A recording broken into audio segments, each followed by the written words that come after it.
Assalamualaikum warahmatullahi wabarakatuh. Halo Sobat WK, Sobat Tribun Tangerang. Jumpa lagi dengan saya Eko Priyono, manajer peliputan di Tribun Network. Kali ini saya berada di kawasan kota Tangerang.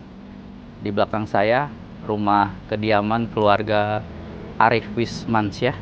Beliau merupakan mantan wali kota Tangerang 2 periode. Saat ini nama beliau digadang-gadang maju di Pilkada Banten 2024. Entah sebagai gubernur atau calon wakil gubernur. Kita tunggu saja perkembangannya, tapi kita akan berbicara mengenai pencalonan beliau, partai mana yang akan mengusung, dan siapa yang akan menjadi pendamping atau beliau akan mendampingi siapa. Saksikan terus tayangan ini. Ya, Sobat WK dan Tribun Tangerang, saya sekarang sudah berada di rumah Bang Arief.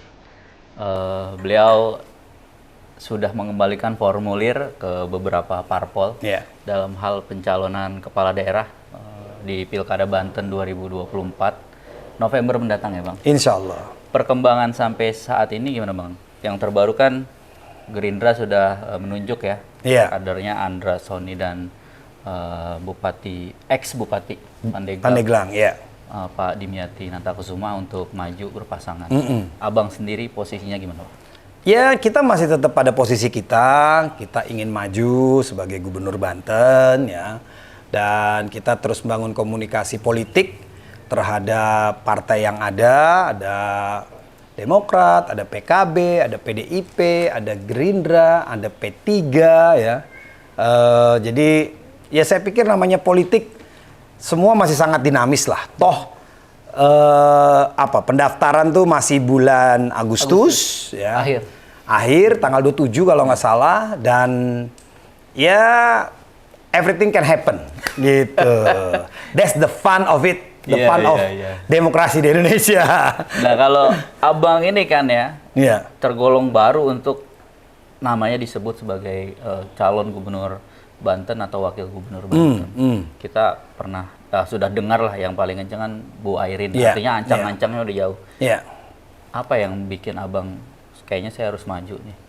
Ya, sebenarnya dorongan dan harapan saya maju di Banten itu kan atas keinginan para ulama ya.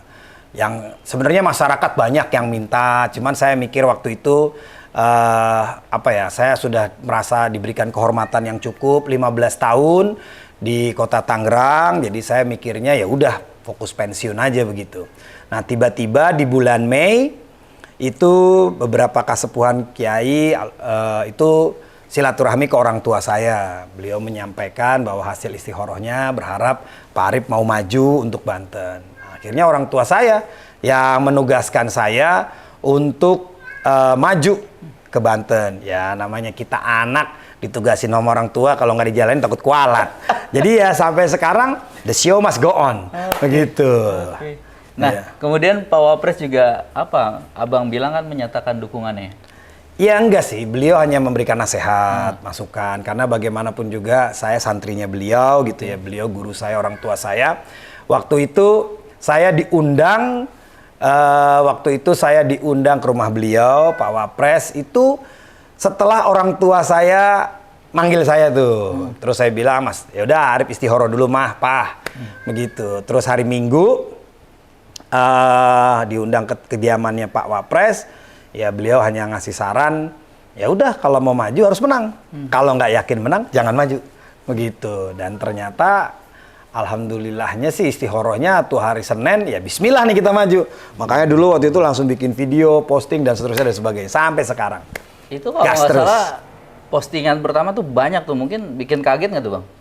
Iya kaget banget, karena itu kan mendadak banget ya. Saya putusin waktu itu siang jam 1, pulang langsung tapping video, rilis jam 4, dan itu dalam kurun waktu sejam tuh udah hampir 40.000 viewer gitu. Wih, karena mungkin orang pada nungguin kan gitu. Jadi makanya ya biasalah, jagoan datangnya belakangan, terus sekarang yang lain udah pada heboh. Yang penting kita tetap ya ini kan pesta demokrasi, jadi harus dihadapi dengan sukacita begitu. Bang, balik ke orang tua tadi, apa yang disampaikan Bapak Ibu?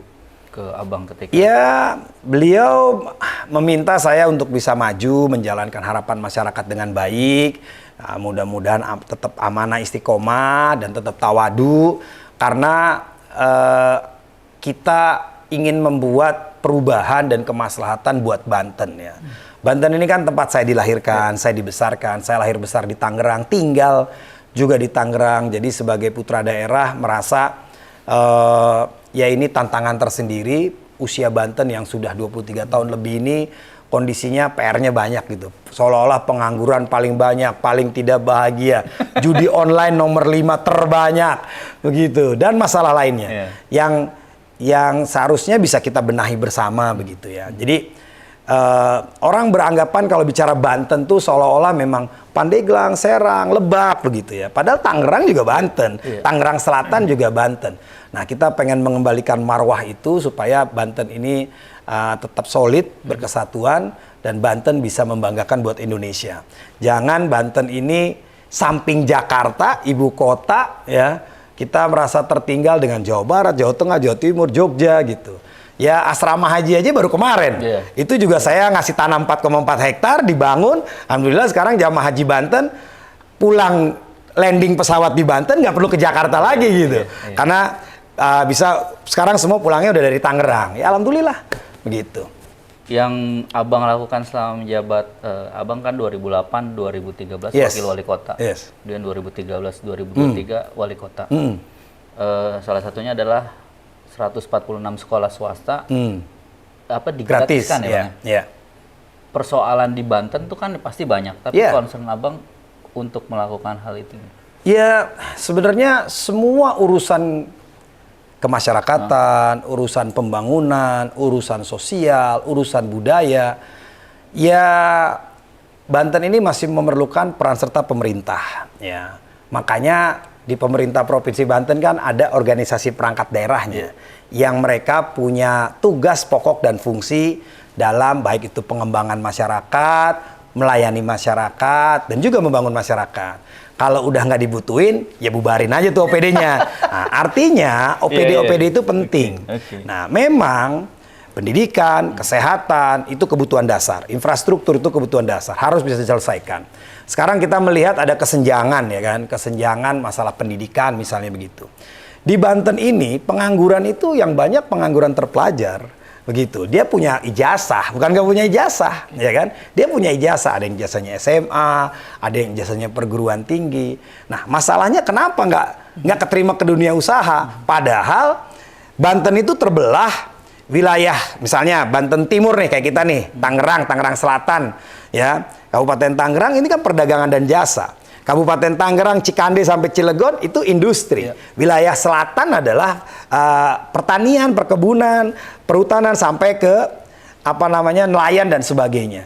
Nah, masalahnya banyak masyarakat kita nggak punya skill, begitu. Dia hanya berbekal ijazah. Ini yang harus jadi PR, bagaimana mempertemukan antara dunia usaha dengan dunia lapangan kerja sehingga warga Banten nih jadi tuan rumah di negerinya sendiri, begitu. Dan Banten punya bandara terbesar, Banten punya toll road yang cukup banyak melintang ke sana sini, begitu. Nah, ini harus bisa kita kelola dengan baik. Pengalaman saya di Kota Tangerang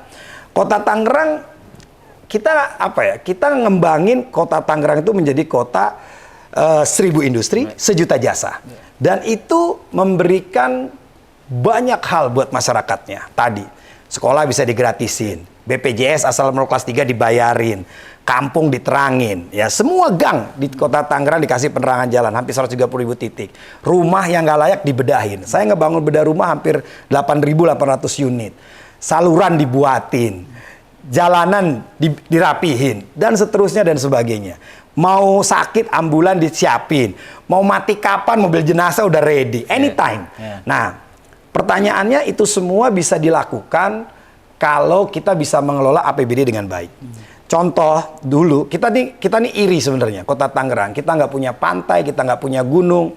Tapi dulu 2013 PAD-nya hotel itu baru 20 miliaran. 2023 udah 60-an. PAD-nya restoran dulu 150 miliar. Sekarang udah 580-an. Nah, kita bisa create itu kenapa? Karena kita bikin wisata kuliner pasar lama, event-event kita bikin banyak di sini, event Jakarta kita tarik ke sini. Dan mudah-mudahan Warta Kota sama Tangerang Tribun kalau bikin event di Kota Tangerang aja. Kenapa? Karena memang penduduk Tangerang Raya ini 6,5 juta. Jakarta kan orang jenuh. Mainnya ke Monas lagi misalnya begitu kan. Dia sekarang makanya kan banyak event di daerah Tangerang, ada di ICE, di mana gitu ya.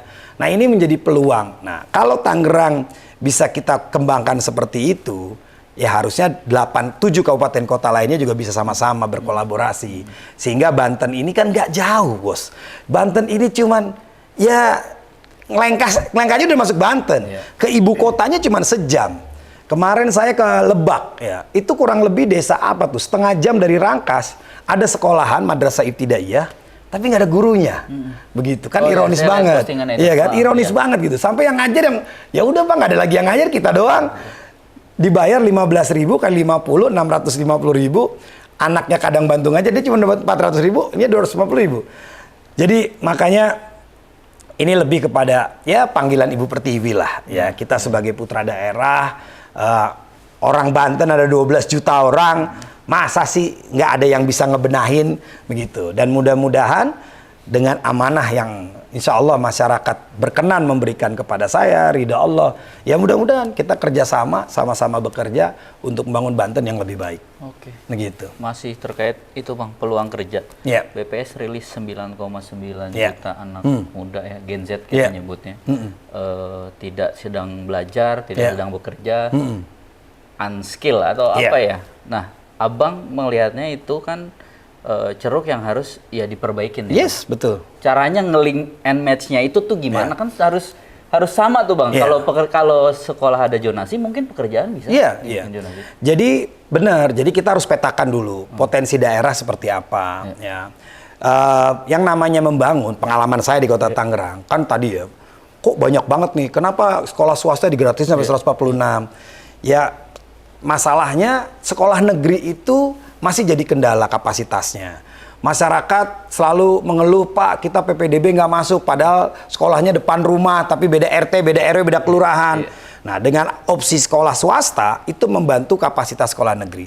Dan pemerintah nggak perlu ngebangun sekolah itu tanahnya udah 15 miliar, 3 juta kali 5.000 meter, bangunannya 20 miliar, 35 miliar. Saya gratisin SMP itu cuman butuh 28 miliar, begitu. Jadi sangat hemat. Nah, tapi ini semua harus dilakukan secara masif. Jadi saya punya konsep namanya TMS. Terstruktur, masif, sistematis. Makanya terstruktur itu artinya dari atas sampai ke bawah semua sistem harus bekerja. Ya kita punya OPD. Oh, karena kebutuhan mendasar itu adalah pendidikan, kesehatan, berarti anggaran ini hanya difokuskan untuk 2. Ya nggak boleh begitu. Terus OPD yang lain kerjanya apa?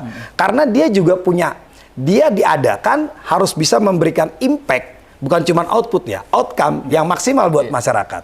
Nah, bicara tadi pengangguran, rencana saya pengen bikin balai latihan kerja.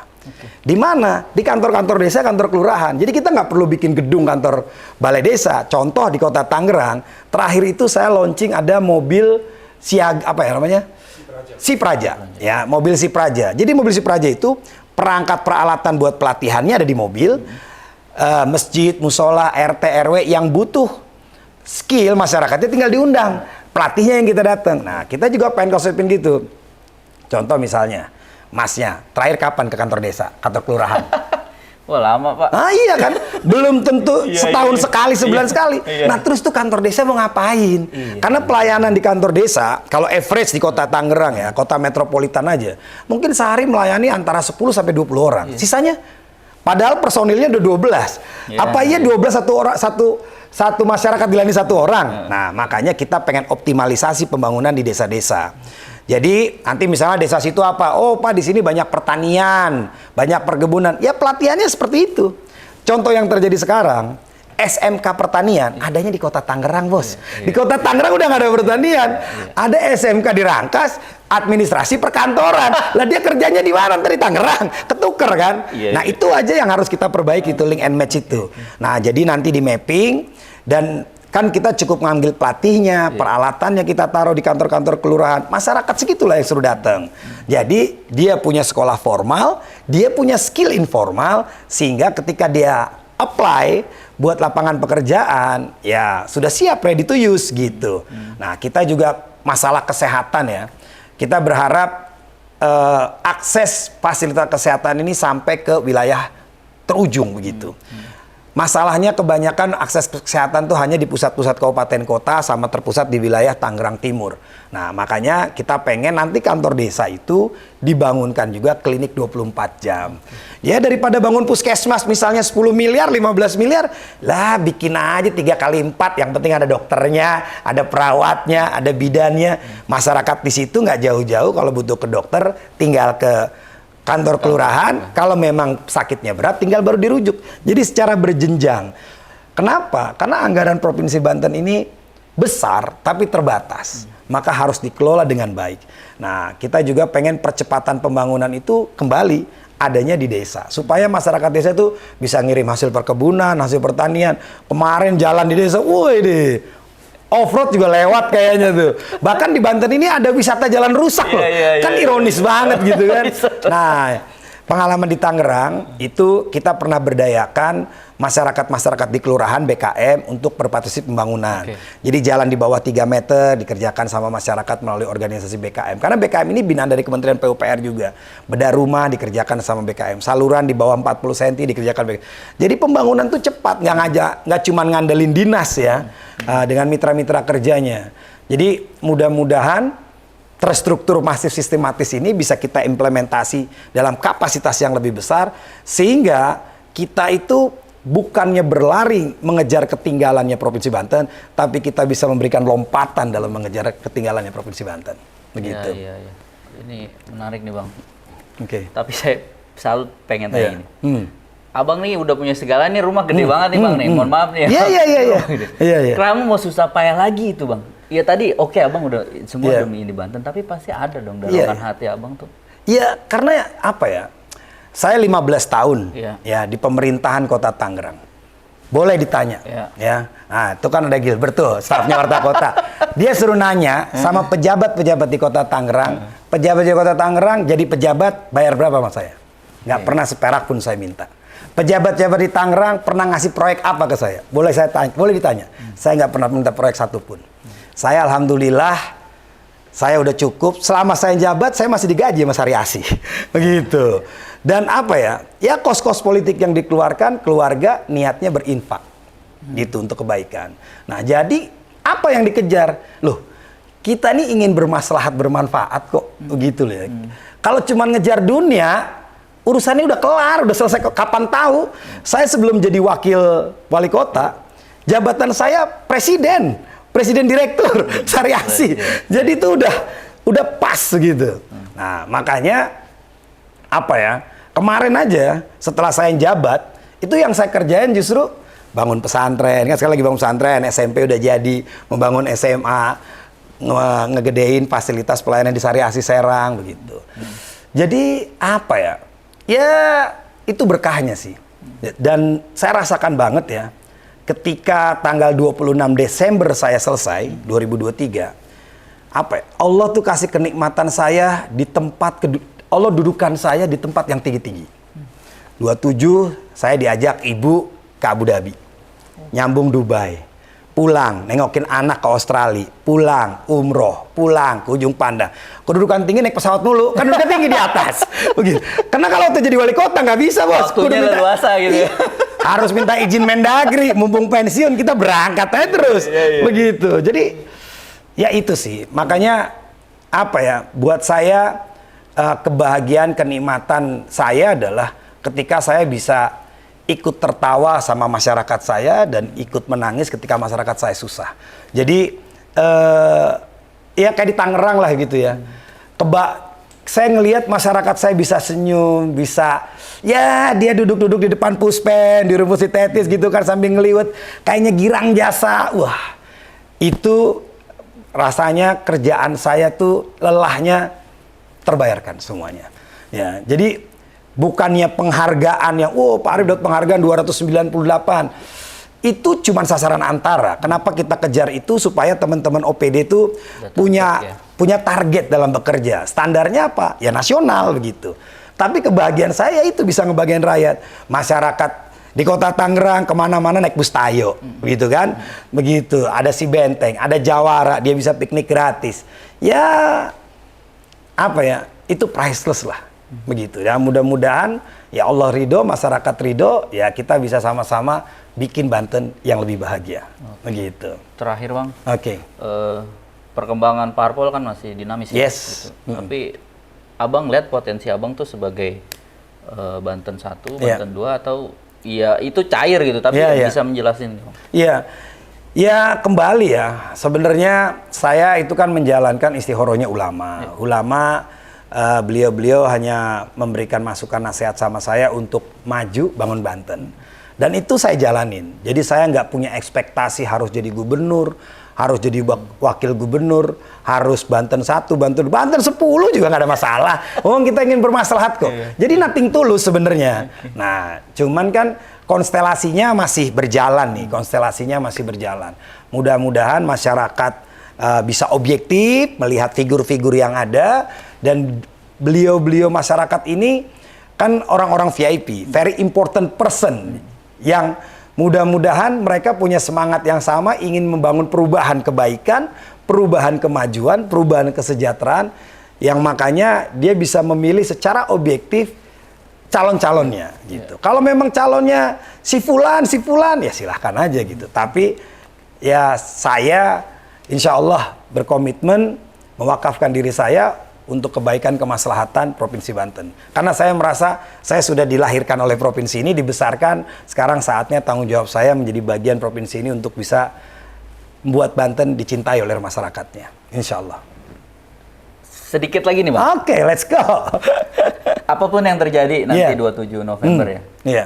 Abang lihat potensi Abang untuk ke DPRD, DPR atau di politik, terjun politik praktis? Saya itu bukan, saya nggak merasa orang politik sebenarnya. Kalau saya merasa orang politik, mungkin ketika kemarin saya ditawarkan jadi caleg, saya nyalek nih, begitu. Ya. Tapi alhamdulillah partai saya bijak, ya, karena kemarin tuh semangatnya emang pengen menyelesaikan. Ya, jadi saya nggak pernah punya cita-cita abis itu pun, saya nyalon gubernur. Makanya ya udah selesai aja gitu. Ya, jadi ya pokoknya saya sih apapun yang ditugaskan, yang diamanahkan, saya jalankan sebaik-baiknya. Saya ditugaskan kemarin habis pensiun, suruh bantu ngurusin pesantren, saya kerjain. Ngurusin rumah sakit, saya kerjain. Sekarang suruh nyalonin, ya saya kerjain semaksimal mungkin. Karena ya itu tadi ya, ini ada harapan besar dari masyarakat. Kan kita udah sering keliling nih sekarang nih. Wah, itu jadi motivasi banget sih gitu, bahwa perubahan ini harus dilakukan. Dan ini nggak ada pilihan lain. Ya mudah-mudahan ya semua masyarakat terus bahu-membahu, terus kompak, terus gotong royong untuk kemajuan Banten. Pilihannya cuma satu, perubahan untuk Banten. Baik. Gitu. Oke, baik, terima kasih banyak. Sama-sama, terima kasih banyak. Siap, sama-sama. Ya Sobat WK, Sobat Tribun Tangerang, demikian obrolan kita bersama Pak Arief Wismansyah, salah satu calon yang mungkin akan maju di Pilkada Banten 2024. Silakan ambil yang baik-baik, karena beliau sudah menyatakan maju untuk mewakafkan dirinya buat masyarakat Banten. Sampai jumpa pada kesempatan lain dan narasumber berikutnya. Wassalamualaikum warahmatullahi wabarakatuh. Waalaikumsalam warahmatullahi wabarakatuh. Hatur nuhun.